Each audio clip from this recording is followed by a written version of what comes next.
على محمد وعلى محمد وعجل فرجهم. Welcome back after the short break. મારા ખોજા રેડિયોના સાંભળનારો અને ખોજા ટીવીના જોનારાઓ, આપણે ફરીથી અલ્હમ્દુલિલ્લાહ આપણે જે છે મુલાકાત કર્યા છે અને ખુદા તમને સલામત રાખે, તમે શાદ આબાદ રાખે. અને અમે ફરીથી સાદિકભાઈને થેન્ક યુ કહીએ છીએ. સાદિકભાઈ, થેન્ક યુ વેરી મચ, ખુશ આમદીદ કે તમે આ પ્રોગ્રામને એક લાઈવ બનાવો છો, જીવતો બનાવો છો અલ્હમ્દુલિલ્લાહ. તો તમને ખબર છે ખુસુસિયાત સાદિકભાઈ એક તમે કહી દઉં, તમે કોઈને કહેજો ના, એક રાજની વાત છે. સાદિકભાઈ માશાલ્લાહ એને તો નવાનો શોખ તો છે ને, કમાલ એની અંદર બીજું છે કે પોતે એટલા મહેનતી છે કે એડિટિંગ ટેકનિકલ ઇશ્યુઝમાં પણ એકદમ માશાલ્લાહ માહિર છે. ને ખબર છે એ બહુ ઓછામાં હોય છે કે જે મલ્ટીટાસ્ક જેની અંદર આપણે રાખતા હોય, કારણ કે હર ઇન્સાનની અંદર કાંઈ ને કાંઈ કેપેસિટી હોય છે. તો માશાલ્લાહ એ સ્કિલ, એ ટેલેન્ટ જે છે એ હોય છે ને વાકી આ ટેલેન્ટ અહીંયા યુઝ કરે છે. ફક્ત એટલું જ નહીં, બલકે સાદિકભાઈની બારામાં ફક્ત એટલું જ કહી દઉં કે 2008માં એટલે 2008માં જ્યારે ખોજા ટીવીની શરૂઆત થતી હતી, જાની મને લાગે છે સેમ્પલમાં, બરાબર કે ના જી, તો જ્યારે સેમ્પલમાં હતા ત્યાંની ખોજા ટીવીને ટેસ્ટિંગ કરવું હોય, કંઈ આઈડિયાની એકદમ જરૂરત હોય છે. અત્યાર સુધી પણ માશાલ્લાહ ત્યારથી લઈ કરીને બલકે એનાથી મોર પણ અમુક કંઈ આઈડિયાઝ હતી તો સાદિકભાઈ એકદમ લબે કહેતા હતા. તો તમે જે અત્યારે ખોજા ટીવીના જે અત્યારે પણ તમે સ્ક્રીનમાં જોઉં છું, ફોટા છે, પિક્ચર્સ છે, ફોટો પિક્સ છે, બધું એક સિસ્ટમ છે, એ માશાલ્લાહ સાદિકભાઈની આઈડિયા છે. અને ખરેખર આપણે દુઆ કરીએ કે બસ એવી સ્કિલ હંમેશા બાકી રહે કે જે અહલુલ બૈત અલૈહિસ્સલાતુ વસલામની કામમાં કામ આવે. તો એટલે હું કહું છું ને કે ફક્ત એમને નવહાનું શોખ નથી, બલકે નવહા ખાન જ નથી, બલકે આપણે એમ કહીએ કે ટેકનિકલ, આપણે એમ કે આપણી ભાષામાં કે હાઈટેક પર્સનાલિટી છે માશાલ્લાહ. તો એ સિફત ખુદા કામયાબ કરે ને વાકઈ આપણા ઇમામે ઝમાના અજ્જો તાલા ફરુ શરીફની નુસરત માટે આવી સ્કિલ હોવું બહુ જ જરૂરી છે. તો આપણે ઓર આગળ વધે તો મારું સવાલ એ છે કે સાદિકભાઈ, પહેલા સેશનમાં તમે તો કીધા કે તમે એક સીડી કાઢવું હતું, તમે અલ્હમ્દુલિલ્લાહ ને અત્યારે એ તમારું ડ્રીમ પૂરો થયો. હવે તમે કેવું લાગે છે? મારો સવાલ એ તો પછી આવશે કે તમે કેમ કર્યા, એ પણ હમણાં જ્યારે તમારું ખ્વાબ પૂરો થયો તમે કેવું મહેસૂસ થાય છે? એક ખ્વાબ હતું તમારું, વિચાર હતું, તો એનો જવાબ કે તમે કેવું મહેસૂસ થાય છે કે જાણે તમે એ સીડી કાઢીને પબ્લિકની સામે આવ્યા, તો પ્લીઝ એની બારામાં તમે શું કહેશો? ના, પરવરદિગારે આલમનું લાખ લાખ શુકર છે કે મારું જે ડ્રીમ તમે કહો છો, જે મારું ડ્રીમ હતું બચપનથી, મારો જે શોખ હતો એ હું પૂરો કરી શક્યો, મારા ડ્રીમને પૂરું કરી શક્યો. અને મને દર વર્ષે એવું મહેસૂસ થાય છે કે હજી પણ કરવાનું છે, હજી પણ કોશિશ કરું. શાયદ એવું કંઈ ન હોય જે માણસોને પસંદીદા થઈ જાય, માણસો ઇન્શાલ્લાહ પડાવી શકે, ખાસ કરીને મારા નાના ભાઈઓ. તો દર વર્ષે ઇન્શાલ્લાહ મારી કોશિશ તો થતી રહેશે ઇન્શાલ્લાહ, જ્યાં સુધી આ જિસમમાં શ્વાસ છે ઇન્શાલ્લાહ મૌલા હુસૈન સલામની શાનમાં ઇન્શાલ્લાહ દર વર્ષે એક નવો તોહફો, નવી સીડી ઇન્શાલ્લાહ અર્પણ કરીશ. સુબહાનલ્લાહ, જઝાકલ્લાહ. તો એ 6 આલ્બમમાં તમે જે કાઢ્યા છો એમાં તમે કેવું લાગે છે કે 6 આલ્બમમાંથી કઈ વધારે? ખેર, બધાય નવહા માશાલ્લાહ ફાઇન છે, બધાય નવહાની અંદર ઇમામ હુસૈનનો zikr છે, પણ ખબર છે ને કે એક નવહા ખાનની એક પહેચાન એને પોતે થઈ જાય છે કે આટલા આ વર્ષમાં વધારે ઓલું હતું, કોઈ એક જજમેન્ટ જે હોય છે. તો તમે એ 2009થી કરી 2015 સુધી એક બે આલ્બમ એવી કઈ છે કે જે તમે લાગે કે એ વાકઈ અહીંયા એક માણસોની દિલમાં એ ચીજ છે ને બચાવો એને યુઝ બી કરે છે? એવા ખાસ તો 2 આલ્બમ નીકળ્યા છે. માશાલ્લાહ. જે સૌથી પહેલો જે હું આલ્બમ બનાવ્યો હતો, જેનું ટાઇટલ રાખ્યા હતા ઝૈનબ ઓર અબ્બાસ. ખાસ નવો મને આશિક મામા ધનજી મને શીખાયરા, જે પુરનવ જમાતના રહેવાસી છે, ખુદા ઇન્શાલ્લાહ એને આબાદ રાખે. તે પોતે મને નવહા ને શીખાયરા અને ગુજરાતીમાં મને લખી દીધા. તો એ નવહોને હું સીડીમાં લેવો, પણ એક જે સીડીમાં એક બીજો નવહો છે, જે આપણા મારા એક યુકેમાં દોસ્ત છે નવહા ખાન જનાબ રઝા હૈદર સાહેબનો મશહૂર કલામ છે, અલી ને માગતા ગાઝી કો કરબલા કે લીએ. હું સીડીમાં લેવો ત્યારથી, અને ખાસ કરીને અંદરમાં છે બચાવની અવાજ હતી, મારા સાથીદારો બચાવ પણ હતા. તો એમાં માણસોને પસંદ આવ્યું, ત્યારથી મારી એવી રીતના ઓળખાણ થઈ. અને ગયા વર્ષે જે સીડી બનાવ્યા, ગયા વર્ષે મારી મુલાકાત થઈ એક શાયર સાથે, જનાબ ઇરફાન નગરી સાથે, મારા દોસ્ત થઈ ગયા તે પોતે વિચાર કર્યા કે એક ઝાકીરે હુસૈન એક મુહિબ્બાને ઇમામે હુસૈન સલામની આરઝુ એની તમન્ના શું હોય છે કરબલા જાઓ 4 લફ્ઝોમાં મુજે હે કરબલા જાના 4 લફ્ઝોમાં પોતે કલામ લખ્યા છે એ 4 લફ્ઝમાં આખી એક હુસૈનીની એક શિયાની તમન્ના આવી જાય છે સુબહાનલ્લાહ સુબહાનલ્લાહ એક ઇલ્તિજા આવી જાય છે જઝાકલ્લાહ તો એ જે તમે કીધા કે બચ્ચા સાથે પરાવ્યા હતા અને એકદમ ગમ્યું ને તમે આશિફભાઈ તમે કીધા તમે તૈયાર કર્યા બરાબર કે ના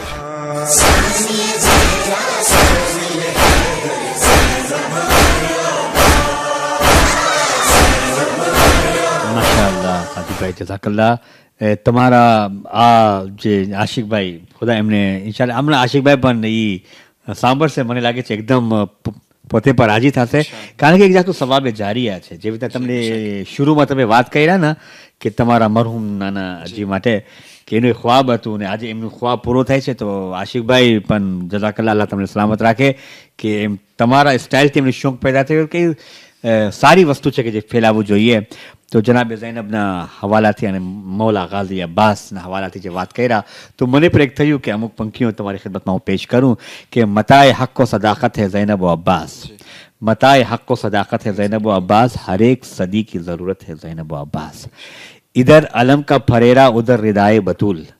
इधर अलम का फरेरा उधर रिदाए बतूल अमीन साये रहमत है ज़ैनब व अब्बास તો બસ ગાઝી અબ્બાસનું નામ આવે જનાબે ઝૈનબનું નામ આવે તો આપણે એક જોશ આવી જાય છે અને એનું અહેસાન છે કે જે મવદ્દતુલ કુરબાની પહેચાન છે તો સાદિકભાઈ જઝાકલ્લાહ તો એ તમારું એક પહેલો એક હતો કે જેથી કરીને થયા હવે જે મારો સવાલ આવે છે અત્યારે તમે 6 આલ્બમ કાઢ્યા તમારા બેકગ્રાઉન્ડ બધાએ હોય છે માશાઅલ્લાહ અવાજ પણ એકદમ ક્લિયર તો પહેલાં તો અમને એમ લાગતું હતું કે તમે જાતા હશો ઇન્ડિયા પાકિસ્તાનમાં પણ બાદમાં મને ખબર પડી કે એ તમે એક નવી સ્ટાઇલથી એને રેકોર્ડ કરો છો એની એક અલગ પહેચાન છે તો આઈ વોઝ રિયલી શોક્ડ કે કેવી રીતે એને ટાઈમ મળે છે ત્યાંથી જાઉં આવું અને પોતાનું કામ બી છે અને પછી માશાઅલ્લાહ ફ્રાન્સમાં પેરિસમાં પણ ઘણી ખિદમત કરી ચૂક્યા છે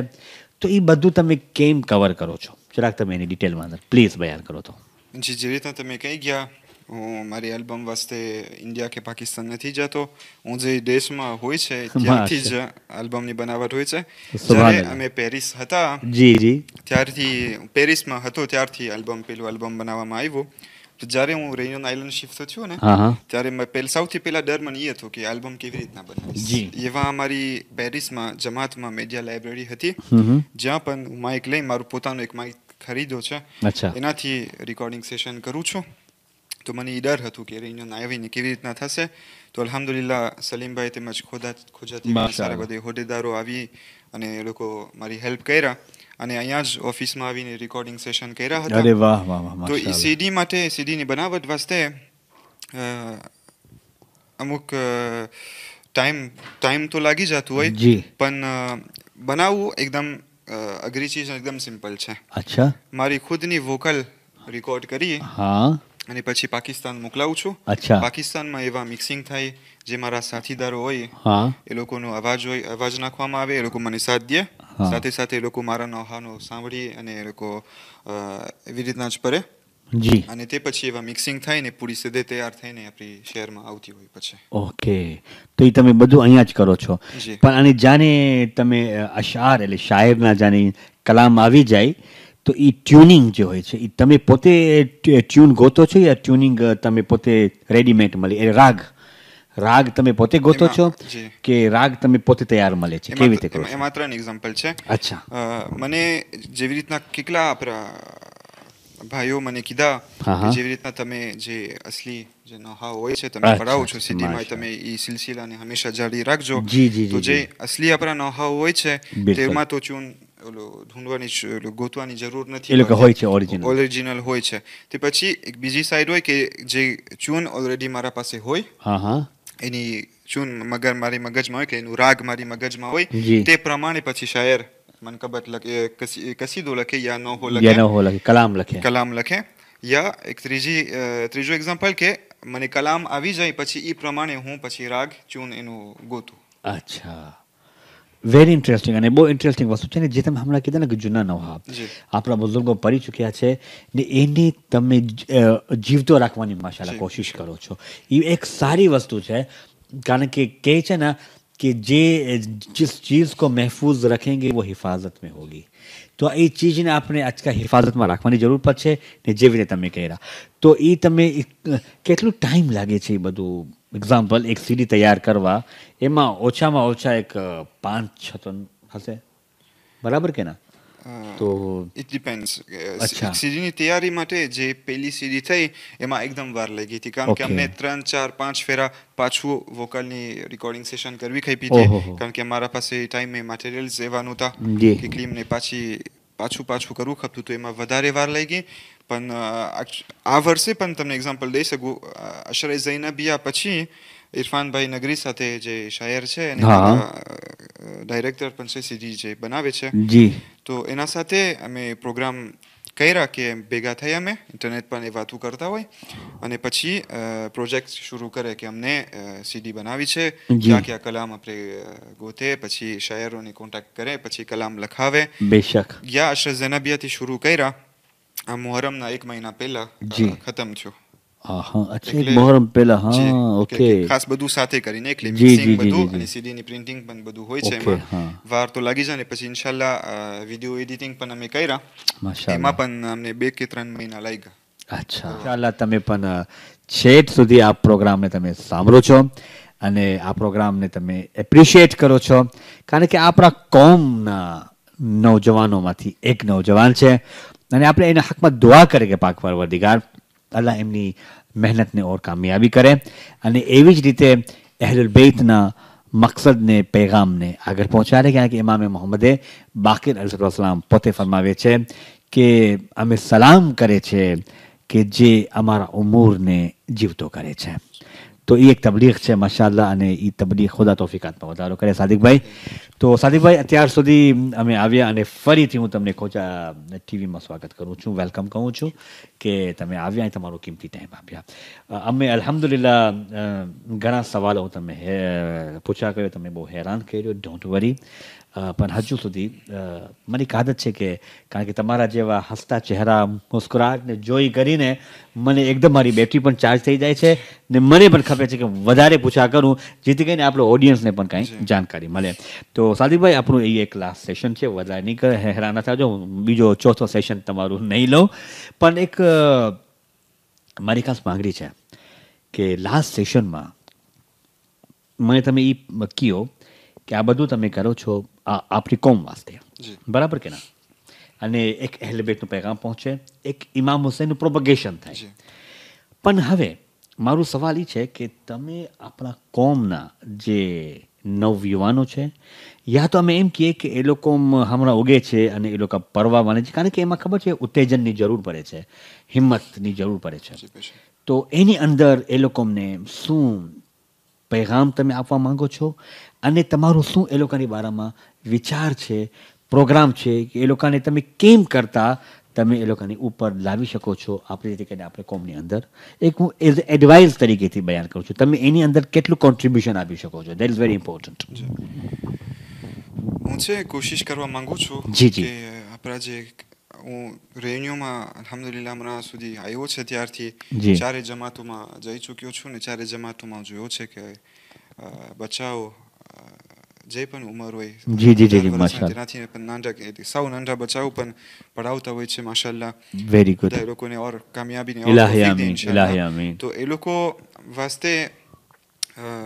હું કોશિશ કરવા માંગુ છું કે એ લોકોને જે પણ મદદની જરૂર પડે શીખવા માટે હોય કે એ લોકોને કાંઈ સમજ ના પડતું હોય તો જરૂર હું એ લોકોની જેટલું બની શકે એમ ઇન્શાલ્લાહ થઈ શકશે ઇન્શાલ્લાહ જરૂર મદદ કરીશ. એ લોકો જરાય પણ અચકાય નહીં મેં કોશિશ કરશું ઇન્શાલ્લાહ ખોજા ટીવીના હોદ્દેદારો સાથે કે કેવું એમિશન બનાવે જેમાં આપણે બચ્ચાઓને ઇન્વાઇટ કરી શકીએ ઇન્શાલ્લાહ અને એ લોકો સાથે ચર્ચા થઈ અને આપણે એ લોકોને લાઈવમાં ટ્રેનિંગ લઈ શકે. વેરી નાઇસ બહુ સારો પ્લાન છે માશાલ્લાહ ને બચ્ચાઓને હિંમત આપે બરાબર કે નહીં તો કે છે ને કે હર કામમાં કાંઈ ને કાંઈ ચેલેન્જ હોય છે ઓકે તો આ જે તમે સીડી બનાવ્યા આ તમે જે તૈયાર કર્યા એમાં પણ તમે કાંઈ ચેલેન્જીસ આવ્યા છે ને અગર ચેલેન્જીસ આવ્યા છે તો એને તમે કેવી રીતે તમે એને જે છે મુકાબલો કર્યા છો, કારણ કે પોતાની લાઈફ છે, જિંદગી છે અને રૂટીન લાઈફ છે, કોઈ વખતે તમે ટાઈમ ના આપી શકતા હોય તો આવી જાતના ચેલેન્જીસ તમે આવ્યા છે તમારા કામમાં. ઇમામ હુસૈનની જે તમે સીડી કાઢો છો એમાં કંઈ રૂકાવટ આવે, પણ તમે એ રૂકાવટને કેમ કરતાં તમે એને આગળ વધાવ્યા અને તમે તમારા કામને પ્રોસીડ કર્યા? આપણે જે પણ કામ અંજામ કરતા હોય એમાં કાંઈ ને કાંઈ આપણને નડતું હોય, કાંઈ ને ડેફિનેટલી સામે આવતું હોય, અને એ પણ એક જાતની કબૂલિયતની નિશાની છે. જે કેટલી ફેર મારું ઉપર પ્રોગ્રામ થતો હોય, કારણ કે સીડી બનાવવા માટે પૈસાની જરૂરત પડતી હોય, પૈસા જમા કરવાના હોય, યા પાકિસ્તાન સુધી પુગારવા માટે હોય, યા કંઈક ફેર પાકિસ્તાનમાં બહુ એકદમ લાઇટના ને પ્રોબ્લેમ થાય, લાઇટ ઓફ થઈ જતી હોય, સ્ટુડિયોમાં કામ ચાલુ થતું હોય, રેકોર્ડિંગ શરૂ કરે કે લાઇટ ઓફ થઈ જતી હોય છે, કંઈક ફેરા કેટલા પ્રોબ્લેમ થતો હોય, પણ હંમેશા મૌલા હુસૈન સલામની મદદથી હંમેશા જે પણ થયું છે હંમેશા પછી ફાઇનલમાં બધું સરખું થઈ જતું હોય. અમને આશા ના હોય કે કંઈક ફેરા એકલી જલ્દીમાં થઈ જશે. અમને એમ લાગે કે ના, આ વર્ષે નહીં કરી શકે, મૂકી દેવું ખપશે, નહીં કરી શકે, નહીં કરી પાય એમ કે. તોય મૌલા હુસૈન સલામની મદદથી થઈ જતું હોય. એ ખાસ એવી રીતના એક કુદરતી મદદ હોય છે જે અમને હંમેશા આગળ તરફ ખેંચતી હોય. હવે તમારું કંઈ પેગામ આપણા ઓડિયન્સ માટે, માવતર માટે કાંઈ પેગામ આપવું હોય, બચ્ચાઓ માટે પેગામ આપવું, અને ખાસ કરીને આપણા નૌજવાનો માટે, તો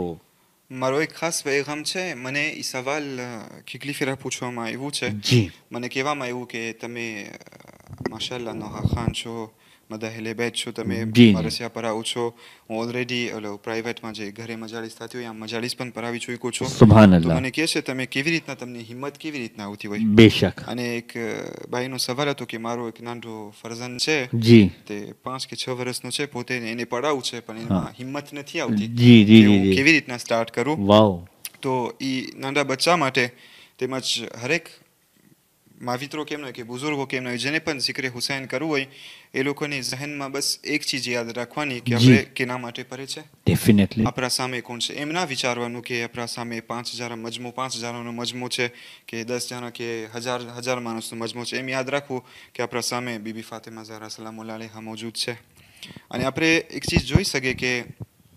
આપણે જ્યારે દુઆઓ કરતા હોય, દુઆ માંગતા હોય, આપણે વાસ્તા દઈએ અહલે બેત અલૈહિમ સલામના કે બીબી ફાતિમા મારી મદદ કરો, મૌલા અબ્બાસ અમાઈ અલૈહિ સલામ મારી મદદ કરો. તમે વિચાર કરો, કાશ એ પોતે શખ્સિયત આપણા માટે ડાયરેક્ટલી દુઆ કરે તો.